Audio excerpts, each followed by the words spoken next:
Os Paroleiros, todas as terças, quintas e sábados, uma nova roda de conversa bíblica e simples. Vambora, que hoje é dia de parola. Sábado, pessoal, estamos aqui de volta para concluir esta parola de número 94, este super bate-papo saudável, por que não? Porque o tema dessa semana é saúde dentro do assunto fundamentos. Falamos então a respeito no primeiro bloco de saúde física, falamos no segundo bloco sobre saúde mental e agora nós vamos falar a respeito de saúde social. Cara, eu confesso para vocês que esse é uma palavra que até então eu não conhecia, nem sabia que existia essa questão de saúde social, né? Mas puxando aqui na memória, e aí novamente a gente vai cair nesse assunto do último biênio aqui que nós estamos vivendo, né? A capacidade que nós perdemos de nos socializar, né? A sociofobia, vamos dizer assim, né? Cada um no seu cantinho, cada um no seu quadrado. A gente percebeu que muitas vezes é muito mais confortável a gente estar aqui fechado no nosso quadradinho, vivendo no nosso mundinho, mas na verdade é que existe um grande desafio lá fora, né? Quando a gente tem que ir ao encontro das pessoas, porque o que é, se não o evangelho, sair de si mesmo e ir ao encontro do outro? Socializar, então, passa por uma questão de uma plena convicção de bem-estar. Nós precisamos estar bem conosco mesmo, fisicamente, emocionalmente, mentalmente, para poder, então, alcançar o outro de forma social, né, Paulinho? Não, e fora que nós somos seres sociais, somos criados para isso, né? Há um princípio que a gente precisa resgatar, né? Que é o princípio da mutualidade. A gente teve aí um mês, né, temático de parolas falando sobre os mandamentos mútuos, né? Uns aos outros. Aliás, não sei se foi um mês temático ou se foi uma parola específica sobre isso, né? Falando uns aos outros. Mas se a gente der uma parola, né? Mas se a gente der uma busca no termo uns aos outros, como ordenanças práticas, no Novo Testamento, a gente vai achar mais de 40 ordens nesse sentido, né? Se não me engano, 42, 43 ordens nesse sentido, do que devemos fazer uns aos outros, né? Isso desde a honra, desde o amor, desde o suportar, do orar, do sustentar, enfim, são inúmeros... Perdoar. Como discipular, né? São inúmeras recomendações voltadas a isso. Desde a criação, um propósito de mutualidade foi estabelecido. O que é mutualidade? Mutualidade é eu favoreço você com aquilo que eu tenho, com aquilo que eu sou, e você me favorece com aquilo que você é e com aquilo que você tem, né? Não precisa ser igual, não precisa ser equivalente. Por exemplo, a relação que Deus propõe para Adão no Éden é uma relação de mutualidade. E nem de longe era equivalente, né? Quem é Adão diante de Deus? Criatura diante do Criador. Mas Deus, sendo Deus, tinha uma dinâmica de favorecimento a Adão, né? Confiando a ele a gerência do Éden. E Adão tinha uma dinâmica de favorecimento, né, de mutualidade para com Deus, fazendo aquilo que era a sua função, o seu alcance, né? Isso rompe-se a partir do momento do pecado original, tanto que é justamente do convívio que Adão é banido, né? E se a gente for ver um pouquinho mais tarde, a gente tem uma bronca tremenda da parte de Deus na descendência de Adão, ali em Caim, no capítulo 4 de Gênesis, quando Caim, após matar o seu irmão Abel, é questionado, é indagado por Deus, dizendo assim, cadê o teu irmão? E aí ele pergunta, acaso, versículo 9 do capítulo 4 de Gênesis, acaso sou eu o tutor do meu irmão? A resposta de Deus depois é um esculacho. em Caim, ao ponto de lá no versículo, acho que 13, deixa eu só confirmar aqui, ele dizer assim, no versículo 13 ele diz assim, olha, o meu pecado é tão grande que ele é imperdoável, né? Esse cara ele se achava imperdoável depois que ele entendeu a bobagem que ele fez, a partir do momento que ele rompe esse princípio do convívio, né? Esse princípio da mutualidade, né? Deus diz para ele, cara, o sangue do teu irmão está clamando para mim da terra. Sangue é atrelado a pecado, né? Em Ezequiel 33, por exemplo, o sangue ele seria requerido do atalaia se o atalaia não fizesse o seu serviço de tocar a trombeta, né? O pecado do povo. Então, o pecado do próprio Caim estava gritando no ouvido de Deus. Esse cara é um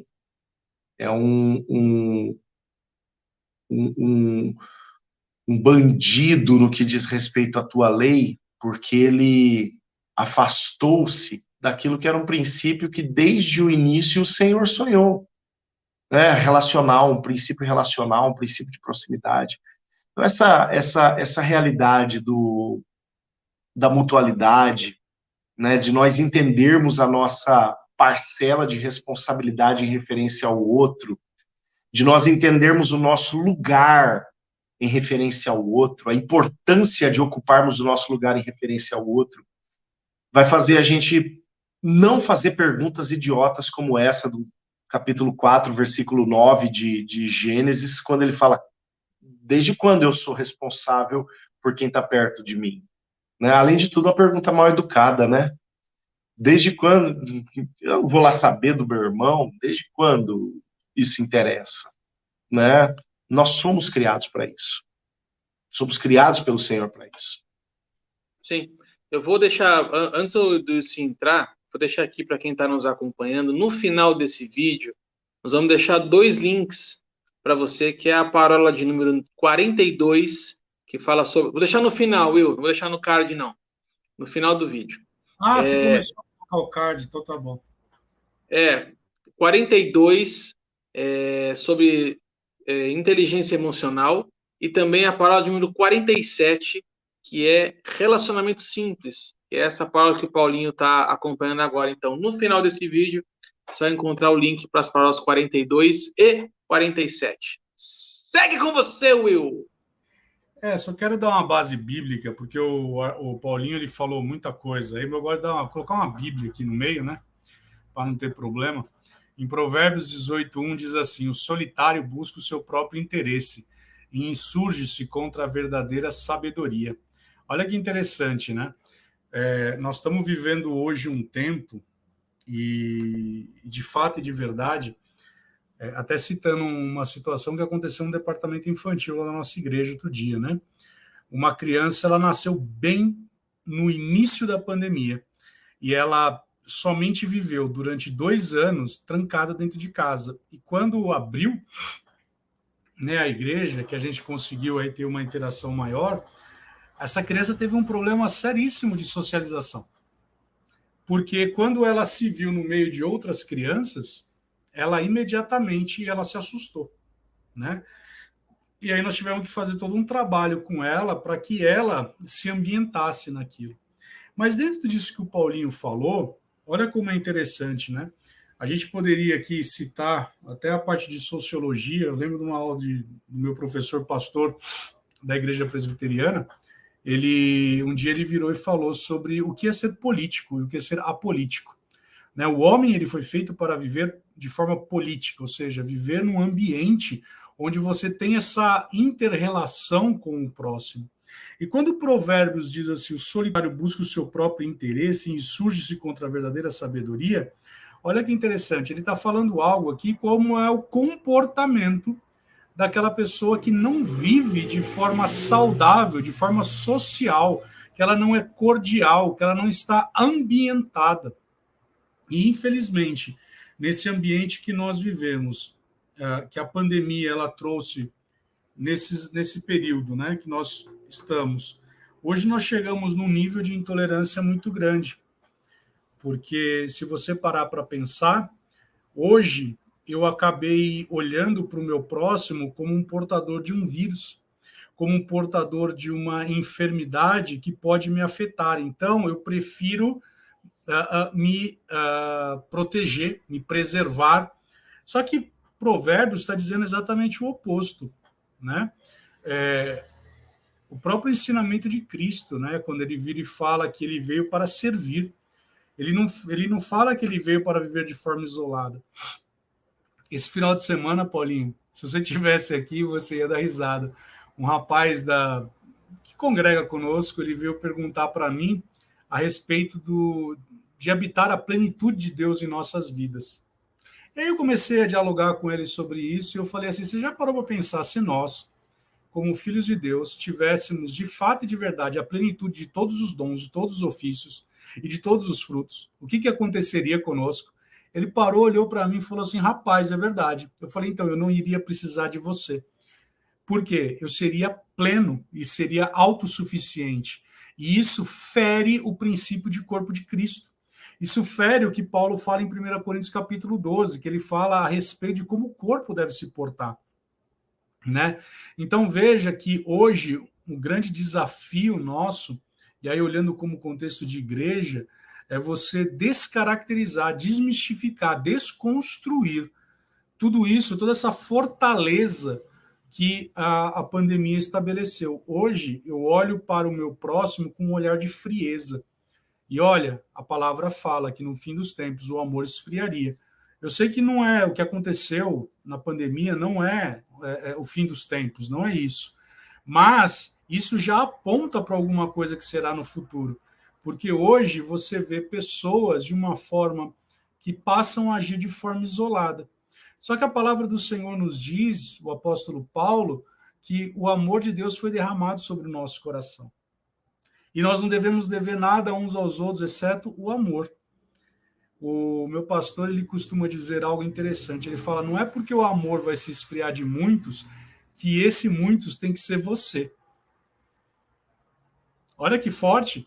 O amor ele pode se esfriar. O mundo vai, são 7 bilhões de pessoas. Mas desses 7 bilhões de pessoas, não significa dizer que você tem que ser aquele que vai ter o amor esfriado. E aí eu termino minha parte aqui citando o apóstolo Paulo, que ele fala que nós devemos ser fervorosos de espírito. Então, se eu busco ser fervoroso de espírito, o amor não vai se esfriar, eu vou buscar servir o meu próximo, eu vou querer ter um relacionamento, eu vou discernir o corpo de Cristo e eu vou querer trabalhar como o corpo de Cristo, um corpo bem ajustado, firmado, para um propósito estabelecido. Eu quero trazer à memória nossa uma fala que o senhor repetiu algumas vezes ao longo desses últimos 2 anos que nós estamos aqui juntos, quase 2 anos, que é a questão da modernidade líquida, né? Por conta disso, eu estava na semana retrasada, eu estava preparando uma aula para o curso de hombridade aqui da minha igreja, e aí eu me deparei no que diz respeito ao termo de integridade, falando exatamente como contraponto dessa modernidade líquida, né, que foi desenvolvida por um sociólogo polonês chamado Bauman. E o que esse cara descreve, que eu acho muito importante, quero pensar aqui exatamente neste ponto da nossa conversa. Dentro de um conceito de uma sociedade líquida, de uma modernidade líquida, nós não temos mais relacionamentos. Nós temos conexões. E a perspectiva de conexão, apesar de muitos acharem que isso é só uma mudança de palavra, não é, gente. Muda tudo. E conexão é uma coisa que você conecta e desconecta com a mesma facilidade. Você se conecta hoje a pessoas não para se relacionar com elas, mas para fazer network. Porque essas pessoas têm a possibilidade de abrir portas para você em vários lugares. Então, hoje eu não me relaciono mais com pessoas simplesmente pelo que elas são. Eu me relaciono com pessoas por aquilo que elas podem me oferecer. E olha aí a cultura capitalista entrando dentro dos relacionamentos, a partir do princípio que eu só me relaciono com você se você me proporciona alguma coisa de volta. Não temos mais relacionamentos. Ninguém mais quer se conhecer com profundidade. A gente só quer saber quantas portas você pode me abrir. Hoje o que interessa é um número maior de contatos e de conexões, mesmo que eles sejam todos superficiais. é o mais raso em vez do menos profundo. E isso faz a gente pensar, porque a modernidade líquida está fazendo com que nós mudemos o nosso comportamento, porque isso não diz respeito somente ao mundo, mas diz respeito dentro da igreja. Então, hoje, muitas vezes... Você está falando que o capitalismo não é de Deus, que nós temos que viver uma cultura socialista. É isso? Não é isso. O que eu estou dizendo aqui é que o capitalismo ele se baseia na troca para tudo, né? O socialismo também. O socialismo também. É a conta do pica-pau. 1 para mim, 2 para você. Mas só para não perder o raciocínio, hoje a gente não se relaciona com pessoas, a gente se conecta a pessoas e usa pessoas. Aliás, pessoas passaram a ser objetos, porque hoje eu uso as pessoas conforme a minha necessidade. Hoje eu estou com você, amanhã não estou mais com você. Hoje eu estou no grupo do WhatsApp com você, eu simplesmente amanhã saio do grupo, não preciso dizer por que eu saí, por nada, gente. E eu vejo isso acontecendo todo o tempo, dentro da igreja. A gente tem um grupo, que eu estou fazendo para vocês, né? Ministrando um curso para homens, e eu comecei o curso com 42 homens. E ao longo dessas 3 semanas, 4 precisaram sair, por N motivos. Mas é incrível, como eu tinha acabado de falar sobre isso dentro da aula de integridade, e no dia seguinte de manhã, 2 já saíram sem falar tchau, sem falar nada, nem se justificar, porque simplesmente desconectaram. Não se reportaram ao líder, não se reportaram aos irmãos, não falaram, olha, gente, não vai dar para eu seguir com vocês, mas eu vou ter que tocar meu caminho. Não, simplesmente hoje você sai do grupo e acabou, dane-se o que fica para trás. E hoje, quantos relacionamentos não são mais dessa forma, né? Hoje eu estou com você aqui, amanhã eu não estou mais com você, o que eu faço? Eu bloqueei você no meu WhatsApp, no Instagram, no Facebook, e você tem a sensação que realmente você se desligou da pessoa. Sendo que é só você sair da sua casa, atravessar às vezes 3, 4 quadras e tocar a campainha dela. Porque, afinal de contas, você sabe onde ela mora, você sabe a igreja que ela congrega, você sabe quais são os gostos, mas hoje, cara, a gente bloqueia as pessoas nas redes sociais e tem a falsa sensação que você realmente se desconectou delas. Pessoal, a gente desaprendeu. Você que bloqueou o Arthur nas redes sociais, você que saiu do grupo que o Arthur está, por favor, nós fazemos um apelo. Ó Pai, agregue, coloque de volta, entre de novo lá, por favor. É um pedido que nós estamos fazendo para você. Olha o apelo que os paroleiros estão fazendo. Não abandone o Arthur. Volte para ele. Ele está aqui clamando. Voltei já. Voltei. Aliás, eu quero fazer... quero fazer um pedido para vocês dois. Quando eu perguntar alguma coisa no grupo, por favor, respondam, tá? Não, mas você pode entender o silêncio como um consentimento. Tá? A gente não responde, mas Paulinho. a gente... Gostei, Paulinho. A gente pode colocar uma regra no grupo lá, dizendo basicamente isso. Quem cala consente, né? Quem cala consente. Minha esposa fez hoje comigo aqui em casa. Ela chegou, aproveitando que na última parola nós falamos sobre Oreta e o Reagan, né? Sobre o melhor ovo e tudo mais. Hoje de manhã, no café da manhã, eu tirei 4 ovos, deixei em cima da mesa 2. E aí eu preparei o ovo, ela foi lá e fez mais 2 ovos. Eu falei, mas por que você fez 4 ovos? Ela falou, porque você deixou 2 em cima da pia. Aí eu falei e falei assim, tá, tudo bem, mas não era para fazer. Ah, não, como você não falou nada, eu achei que você queria ovo também. Então, eu falei, mas não falei nada. Ela falou, quem cala consente. Então agora você vai comer o ovo. Então... Agora, olha só, o Arthur usou um termo legal quando ele falou do capitalismo invadindo os relacionamentos, né? Vamos lá, uma característica do capitalismo é a precificação, né? Tudo tem preço. E nada de preço inferior é trocado por algo de preço superior. Não nesse sistema, né? O que se pressupõe é equivalência de preços, né?